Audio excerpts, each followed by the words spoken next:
Unapoisoma Qur'ani katika aya zake zote, hamna aya hata moja ambayo Allah subhanahu wa ta'ala amenadi moja kwa moja kwamba inna Allaha la ma'al musallin, kwamba hakika Allah yu pamoja na wanaoswali. Lakini zimejaa aya chungu nzima ndani ya Qur'ani, Allah akinadi kwa wazi akisema hivi: inna Allaha la ma'al muhsinin, inna Allaha ma'as sabirin, inna Allaha ma'al muttaqin, inna Allaha ma'al qanitin. Yani Allah yu pamoja na watu wema. Inna Allaha ma'al muttaqin, Allah yu pamoja na watu wacha Mungu. Inna Allaha ma'as sabirin, Allah yu pamoja na wanaosubiri. Inna Allaha ma'al qanitin. Hizi sifa zote ambazo Allah ameziorodhesha zitakazofanywa na watu, na mtu akifanya sifa hizo anajikuta yupo karibu na Allah, ndo kichwa cha kufikia malengo ya mafanikio katika kuswali.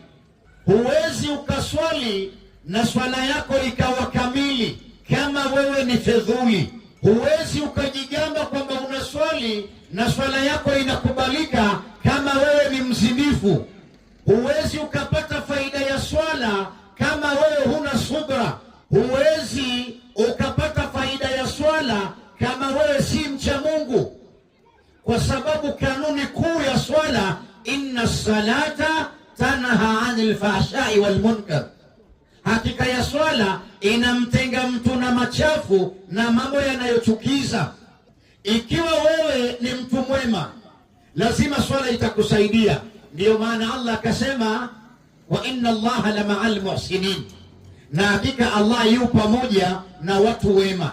Ukiwa mwema hutozini, ukiwa mwema hutodhulumu, ukiwa mwema hutoiba, ukiwa mwema hutotukana, ukiwa mwema hutofanya mambo machafu. Utatoka kwenye daraja ya kuwa mwema, utakuwa mcha Mungu, utamkuta Allah yu pamoja nawe. Inna Allaha ma'al muttaqin, Allah yu pamoja na wacha Mungu, kwa sababu ucha Mungu ndio lengo la kuswali. Ucha Mungu ndio lengo la kutoa sadaka. Ucha Mungu ndio lengo la kufunga. Ucha Mungu ndio lengo la kila tunachokifanya kwa ajili ya Mola wetu. Ukiwa mcha Mungu, swala zako sasa zitakubalika.